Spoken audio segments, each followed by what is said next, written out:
on, baby. Come up front. Tell the people what you got going on. We're watching a scary movie on Peacock. We're watching scary stories on Peacock Kids. And today we're watching The Terrible Birthday Train. Yep. Say what's up, Brother Dodie. Hi! What's up? What's going on? My name is Reality, and we're going to watch this scary story and see how far we react. Make sure y'all like and subscribe, leave a comment.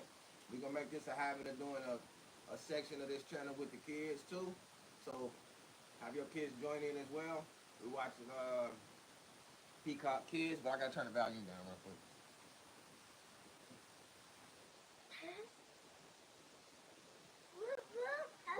Have the best time of your life. Yeah. And like and subscribe if you like it. Yeah. Turn up. We got our popcorn. Yeah. We got our Kool-Aid. We good to go. Want some blanket? Y'all ready? Yeah, I'm ready. I'm ready. Here we go. The Terrible Birthday Trade. Scary stories, spine-tingling stories by Peacock Kids. Let's go. Party. Her aunts, uncles, cousins, and all her friends are on their way. The part of her birthday Stephanie is really looking forward to is the presents. She gave everyone a detailed birthday list weeks ago. An electric scooter, a 3-story dollhouse, a fancy backpack, and those are just a few of her many requests. The guests start to stream in.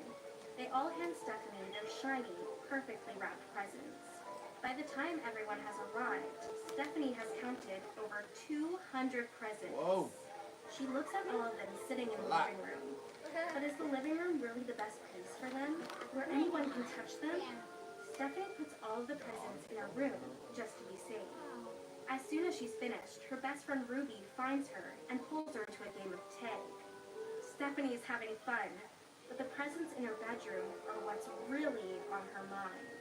As soon as her friends take a water break, Stephanie quietly sneaks back to her room, opening just one present early. Very slowly, Stephanie pulls back the wrapping paper on one of her gifts, savoring every moment. Her heart drops. The present underneath is just an old music box with a little dancer inside. That definitely wasn't on her list. Maybe she could open just one more present, just to make sure there's at least one good one. She opens another present, less carefully. It's a book she's never heard of. Stephanie rips the paper off the rest of the gifts, one by one, until they're all open. She's devastated. No one gave her anything from her list. But then, she hears a little whisper. She can't make out what it's saying or where it's coming from. Confused, Stephanie follows the sound to the little dancer in the music box. Stephanie freezes. The dancer can't be talking. She's made of wood. Stephanie inspects the music box and hears the dancer say, "With a little magic, I can transform a bad gift into something good." Ooh! Stephanie's disbelief melts away with the promise of better gifts. Smile. "You will know what I will take from you by solving this riddle. Every time I use my magic, I must take something you have, but were never bought, that you know, but were never taught. Do you know what I will take?" Stephanie rolls her eyes. She hates riddles. And if it wasn't bought, it's probably not a present. And if it's not a present, Stephanie's fine with losing it. "Change this gift," Stephanie demands. The dancer spins, and the book next to Stephanie becomes an electric scooter. Stephanie looks around her room. What? It doesn't even seem like the dancer took anything. We're watching YouTube. Bursting into the living room, Peacock Stephanie Kids. rushes to find Ruby to show Scary her the stories. new scooter. I'm trying to get Stephanie spooked out can't as a find her family today. anywhere. It doesn't take long for Stephanie to forget about Ruby and zip around the backyard, showing off her scooter to everyone else.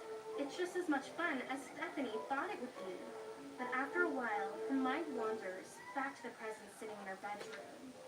Stephanie slips away from the group again and asks the dancer to transform one more present. The dancer starts to say something. Stephanie cuts her off. "Just change it," the dancer does.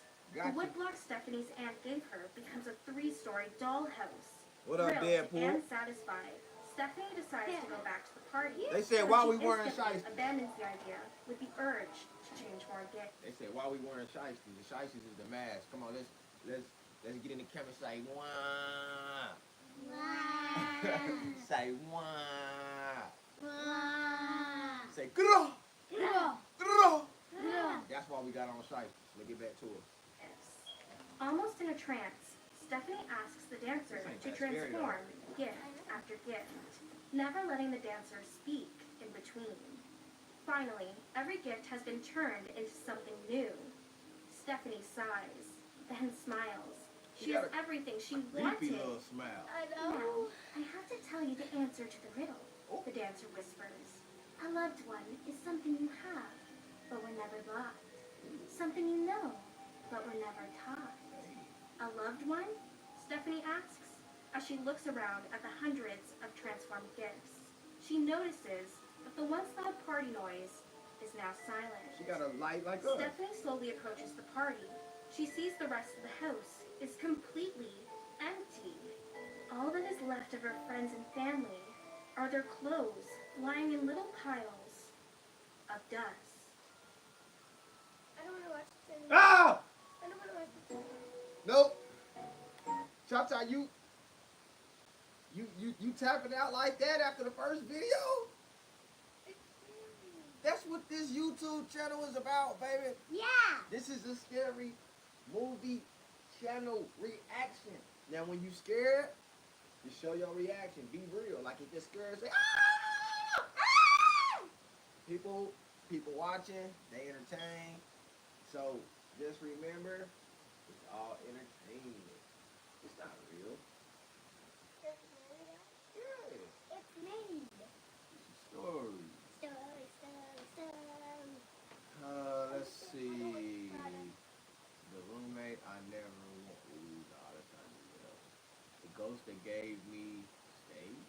Nah, not that one. The lake monster is a myth. Y'all want to watch the lake monster one, or y'all want to watch the sea monster attack? The lake monster.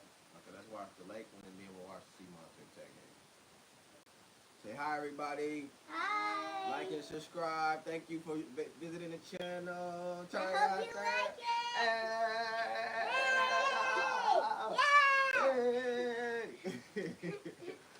Alright, let's go. Let's see.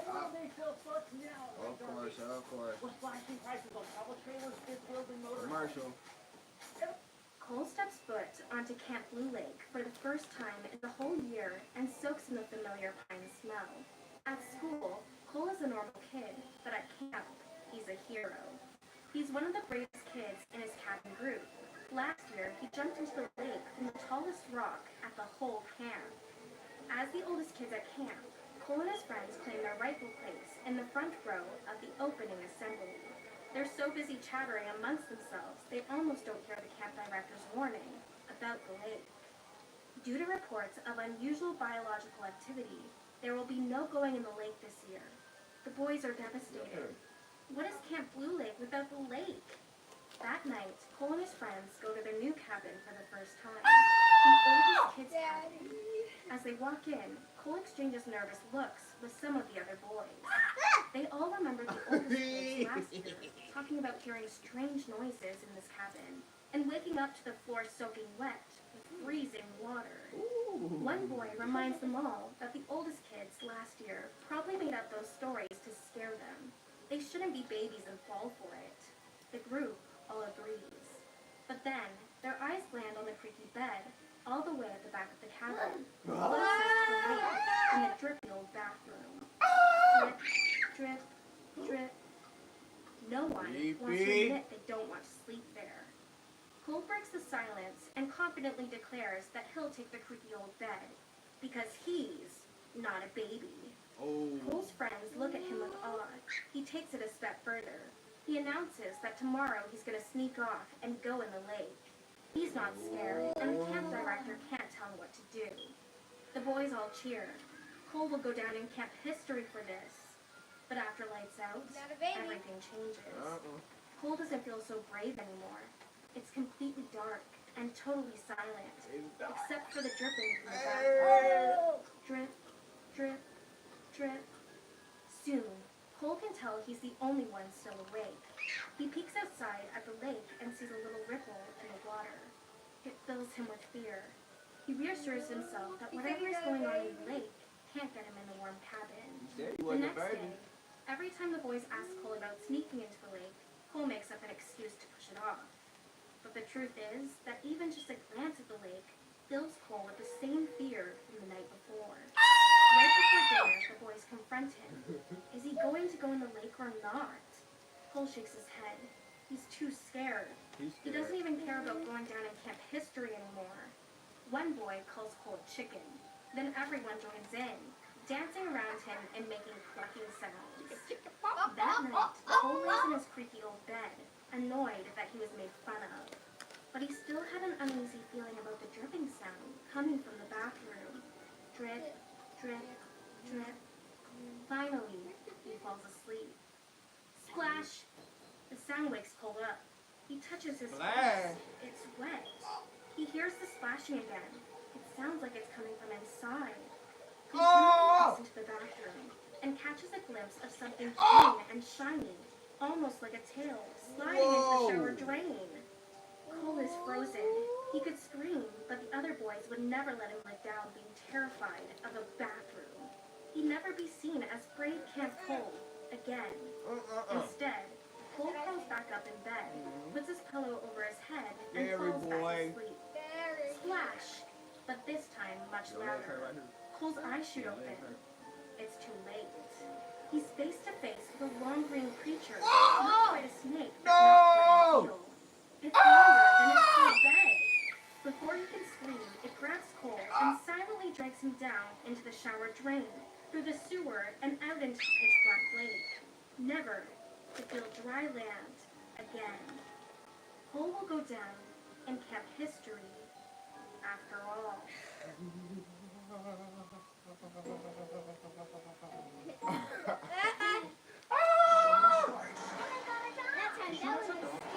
That one was pretty scary. Okay, let's try one more for today. Y'all want to do? Monster. Let's see. Let's see monster. Okay, y'all want to do the sea monster or the headless? No, not the headless. Sea monster? Yeah. Alright, let's see monster. Y'all stay tuned, man. Like, subscribe, leave a comment, man. Turn us on. Yeah, we get creeped out by the scary story. Alright, let's go.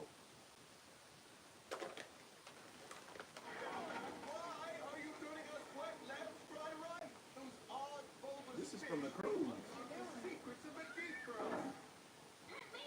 I don't want to watch this. You want to live one? Let's watch the headless monster. No.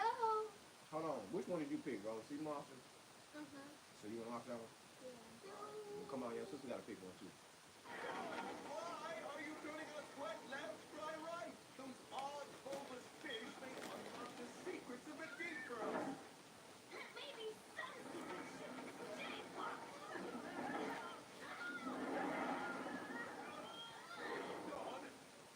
Poison, this isn't one of your rule logs. It's a I don't even think this one's scary. Yeah, it's not. It might be a sea monster might pop out or something somewhere. Oh! Nope. Oh. Something hit y'all. Oh. Whoa. Look around. What is it?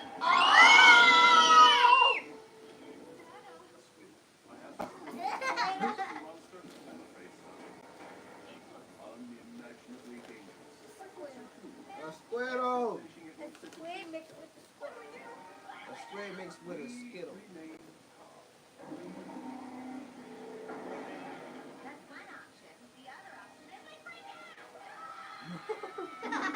It's not even scary. Yes, it is. No, it's Look how not. big that thing is. What if that was chasing you? That's not even scary. Man. Ugh. Whatever. This is not even scary. What if they die, huh? Look, hold on. Chacha, what if you was in a boat?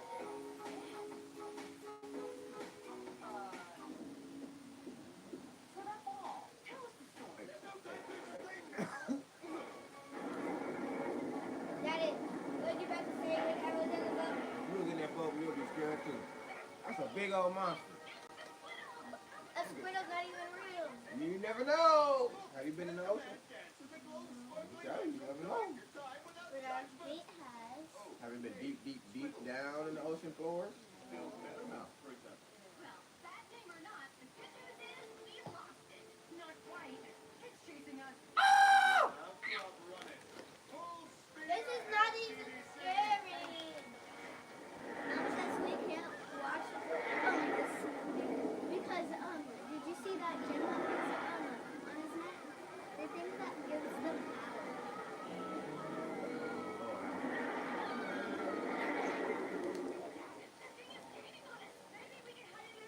Just do it.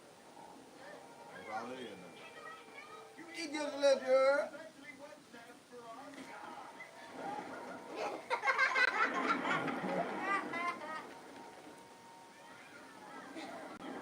What is that? A whale? A whale boat? I think we really lost it this time.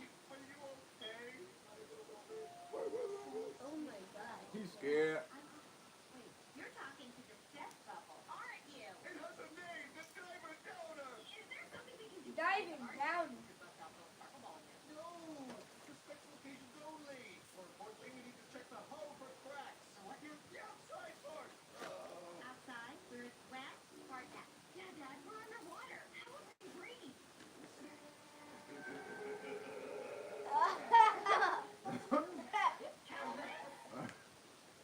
The cruise. Family tree. Okay. Let's see. Let's do a recap, guys. We're going to leave that for our first video session together. Tell the people what you thought of it. It was kind of creepy, but it was. Okay, so the first one is creepy because how could a monster, a purple monster, come out of a drain like that? And it was so long. The second one was kind of funny. Yeah. But I really wanted to watch the Headless Mascot, but I think it will be. You want to watch the Headless Mascot just to end it off? Yes. Okay, last video. For right now, Headless Mascot. Drum roll, please. Let's go. Commercial. 5G, your search is over. TikTok's internet for just $50 a month. Grayson is all smiles on the long bus ride back home. His basketball team just demolished their rivals, the Southtown Sea.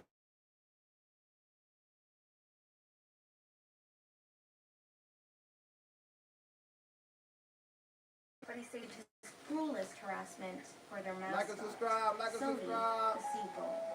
Every time he got close to Sully, he would accidentally knock him over. Then, he would reach out as if he was going to help him up, before shoving him back down and laughing. But instead of getting angry or fighting back, Sully would just stare at him with his big, lifeless eyes. Whoa! On the bus, Grayson slouches in his seat and starts to doze off like the rest of his teammates, when he's startled awake by a balled-up piece of paper hitting him in the head. He calls out, asking who threw it, but is shushed by the other players trying to sleep. Frustrated, he unwraps the piece of paper. It says, "You won't be laughing anymore." Grayson heads to the back of the bus to find out who is messing with him. As he approaches the last row, he sees a pair of eyes, way too big to be human, reflecting in the darkness. He can almost make out who, or what it is, when, "Hey!" the bus driver yells at him to get back in his seat. When Grayson turns back around, the eyes are gone. Instantly, he heads to his seat. His sleepy teammates give him dirty looks as he passes, mad that he woke them up. Back in his seat, Grayson tells himself that the eyes were just a trick of a light, or a reflection, or something. And the message on the paper was just a teammate's prank. With that thought, he starts falling asleep. When another paper ball hits him, he gets up on his seat and yells, but is met by a chorus of teammates telling him to be quiet. Fuming, Grayson unravels the paper. This time it says, "Look in your bag." With trembling fingers, Grayson opens up his In the bag bag. to find his sneakers and jersey Grayson seethes with fury and sneaks to the back of the bus to find out who did this. There, in the last row, Grayson again sees those two big, eyes. He gets closer and closer and realizes exactly who has been terrorizing him. It's Sully, the seagull. Grayson's jaw drops, and he demands to know what the rival mascot is doing on his team's bus. But Sully just stares at him with That's his the mascot big, from the other team. They ain't supposed to be on the bus. Grayson is red with fury mad. and starts rending it. He's But the mad. mascot still says nothing. Grayson has had enough. It's time to see who is underneath the costume. He grabs the mascot's head and with a yank pulls it off.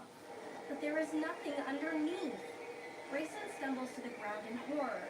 The headless mascot gets up and reaches a hand out to Grayson, who is on the verge of tears. He tries to get up and run, but Sully just shoves him back down. Oh! Sully offers again to help Grayson up. But when he tries to get up, You show? Sully Oh, pushes be him down. vitamin He back. hears one of his teammates shout, "Hey look, Grayson is crying!" And everyone starts They laughing at playing him. a joke on him? He begs his teammates to help him, but they just point and laugh as Sully pushes him down, again and again. Suddenly, Grayson wakes up, back in his bus seat, with the rest of the bus sleeping soundly. It was all a dream? He smiles. A dream? But that smile disappears when he looks down and sees a crumpled up note on his lap. He opens it. Be a good sport, or else. He turns and looks to the back of the bus, just in time to see a pair of giant eyes flash into the bus. On the bus ride, Grayson starts showing much better sportsmanship on the court. No matter how bad the other team is, he always treats them with respect. And he never makes fun of the mascot. Again. Okay. That's That the was, last one. that one was probably the most scary one. Yeah, a headless mascot. That is scary. I know. That hurt. That messed with my head. Tell the people about it. Okay, so that one was scarier than the first one. Yeah, why?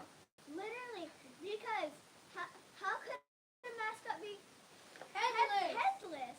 No head. It's no head, and then I don't. It was creepy when the boy took the head off. I didn't even want to see it. No. Not at all, cause it was headless. There was no head, no neck. That was scary. That was so scary. So what's your opinion, girls? Do you like scary stuff a little bit, or is it creepy out too bad? 50-50. Pretty creepy? What about you, Kiki? Do we need to find other things to like, watch, or no? Okay. Y'all tell the people like and subscribe. We'll be back next time. Bye. Like and subscribe.